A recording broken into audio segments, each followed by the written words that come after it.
جب آپ اپنے کلاس کا اختتام کرتے ہیں تو آپ کا کیا طریقہ ہوگا؟ کیا طریقہ ہو سکتا ہے؟ یا تو آپ سمپلی کوئی ایکٹیویٹی کروا دیتے ہیں اور ایکٹیویٹی کے بعد نکل جاتے ہیں، یا یہ ہو سکتا ہے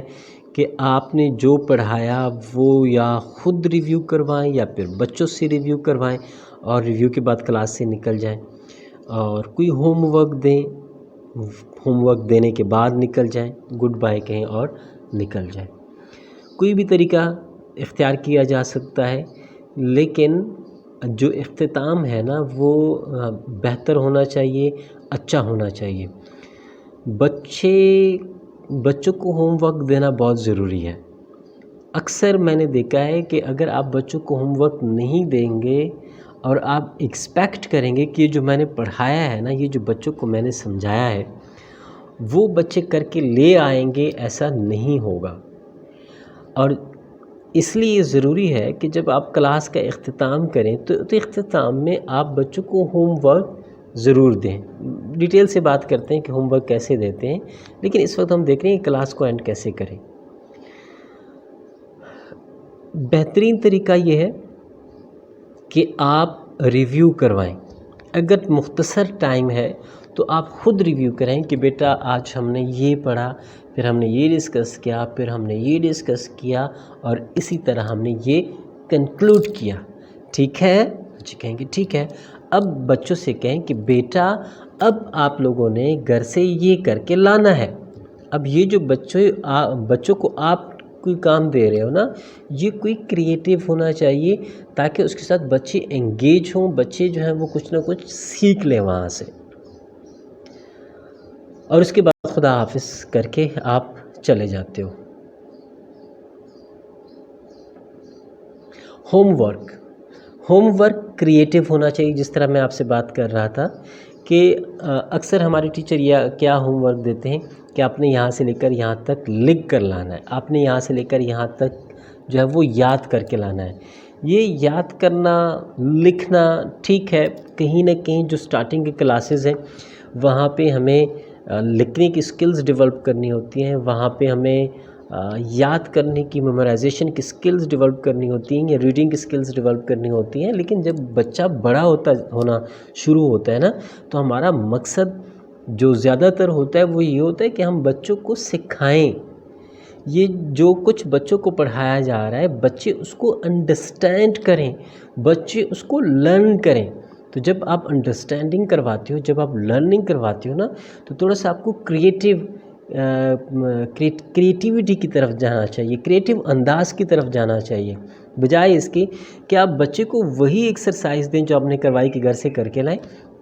آپ بچوں کو کوئی اور کام دے دیں۔ یعنی کہ فار ایگزامپل آپ ناؤن وغیرہ پڑھا رہی ہیں تو گھر میں بچوں سے کہیں کہ آپ کا کام یہ ہے کہ اس کلاس کے دوران اگر کوئی کام کروا رہی ہیں، جتنے بھی ناؤنز آپ کے ارد گرد ہیں، آبجیکٹس ہیں، ان کو لکھیں۔ اس کے بعد آپ نے کہہ دینا کہ ان کو ڈیوائڈ کریں، جو بھی ناؤنز کی دوسری ٹائپس ہیں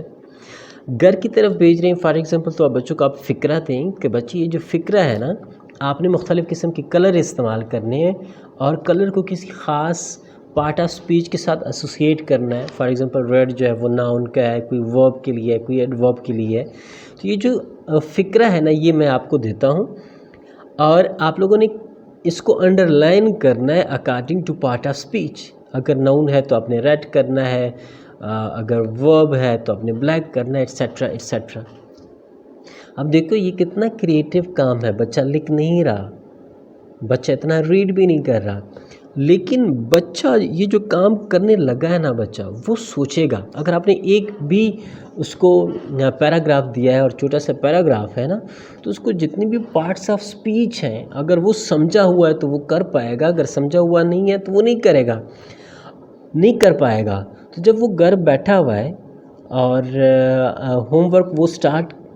کر رہا ہے، تو اگر اس کو کسی چیز کی سمجھ نہیں ہے نا اور وہ نہیں کر سکتا، تو وہ لازمی ہیلپ لے گا، وہ کوشش کرے گا کہ یہ چیز میں نے سمجھنی ہے۔ اور آج کل تو ٹیکنالوجی ہے، بچے خود موبائل ڈیوائسز استعمال کر رہے ہیں، تو وہ موبائل ڈیوائسز سے یوٹیوب کا استعمال کرتے ہوئے کہیں سے بھی کرتے کرتے اس بات کو سمجھے گا کہ پہلے تو مجھے پارٹس آف سپیچ کلیئر ہونے چاہیے. جب مجھے پارٹس آف سپیچ کلیئر ہوں گے تو اس کے بعد جو ہے تب میں اس قابل ہوں گا کہ یہ جو پیراگراف ہے اس کے جو پارٹس آف سپیچ ہیں وہ ٹیچرز کے مطابق میں انڈر لائن کروں. اور چونکہ آج کل تو ہر بچے کے ساتھ موبائل ڈیوائسز ہیں، میں آپ سے کہوں گا کہ بچوں کو کچھ ایسے کام دینا جس کو ہم بولتے ہیں نا، جس طرح فلپڈ کلاس روم ایک کنسیپٹ ہے. بچوں کو کہیں کہ بچے یہ ویڈیو ہے نا، یہ لنک ان کے واٹس ایپ گروپ پہ شیئر کر سکتے ہیں آپ کہ یہ ویڈیو میں نے بنا دی ہے، آپ کے پیرنٹس کے واٹس ایپ گروپ پہ میں نے بھیج دی ہے، آپ نے کل اس کو دیکھنا ہے اور ان سوالوں کے جواب آپ نے لکھ کے لانے ہیں، یاد کر کے لانے ہیں، یا پھر یہ ویڈیو جو ہے اس ویڈیو سے میں نے یہاں پہ سوال کرنے ہیں. اب دیکھیں جب بچہ گھر جائے گا نا، ایک تو بچے موبائل میں ویسے بھی انٹرسٹڈ ہیں، ویڈیوز میں دیکھنے میں وہ تھوڑا سا زیادہ انٹرسٹڈ ہوتے ہیں، تو وہ بچہ جو ٹائم اس نے گیم میں دینا تھا، گھر جا کے گیمز کھیلنے تھی، تو وہ گیمز کے بجائے موبائل اٹھائے گا اور وہ ویڈیو دیکھے گا، اس ویڈیو کو بار بار دیکھے گا، اور جو آپ نے سیٹ آف کویسچنز دیے ہوئے ہیں بچوں کو، ان سیٹ آف کویسچنز کو وہ آنسر کرنا شروع کرے گا، اور ایک خاص پلان جو ہے وہ بچے کا بن جائے گا. اور وہی بچے جب کل دوبارہ آپ کی کلاس میں آئیں گے، آپ نے پہلے سے اپنا ٹاپک ان کے ساتھ شیئر کیا ہوا ہے، ویڈیو پہلے سے ہی آپ نے ان کی طرف بھیجی ہوئی تھی، کویسچن ایئر پہلے سے آپ نے بچوں کو دیا ہوا تھا، اب بچوں کو سارا پتہ ہے، بچے پڑھ کے آئے ہیں، بچوں کو آپ نے پڑھایا ہوا ہے. بس یہ ہے کہ یہاں پہ اب اسکول میں بٹھا کے آپ اسی سے ریلیٹڈ کوئی ایکٹیویٹی کروائیں، کوئی اسی سے ریلیٹڈ پروجیکٹ بنوائیں، اسی سے ریلیٹڈ بچوں کو جو ہے وہ انگیج کریں، تاکہ جو کچھ وہ سمجھ کے آ گئے ہیں ان کی جو لرننگ ہے وہ ریٹین ہو پائے. تو بہت شکریہ دیکھنے کا، اور میں سمجھتا ہوں کہ یہ ایسی ویڈیو ہے جو ہر ٹیچر کے لیے ضروری ہے، اور اس میں ایسے کچھ ہدایات ہیں، ایسے کچھ ٹپس ہیں جو ہر نئے ٹیچر کے لیے، ہر نئے اساتذہ کے لیے، یا اگر کوئی پرانی ٹیچر ہیں اور پہلے سے پڑھا رہے ہیں، میں سمجھتا ہوں کہ ان کے لیے بھی بہت ضروری ہے کہ یہ جو پوائنٹس ہیں ان کو نوٹ کریں، ان پوائنٹس کو اپنے مائنڈ میں بٹھا لیں کہ جب بھی آپ کلاس میں جاؤ نا، تو آپ نے ان پوائنٹس پہ عمل کرنا ہے، ان پوائنٹس کو اپنے لاشعور میں بٹھانا ہے، تاکہ آپ چاہو یا نہ چاہو یہ لاشعوری طور پہ آپ کے مائنڈ میں ہو، اور لاشعوری طور پہ ان پہ عمل ہو، تاکہ ہماری جو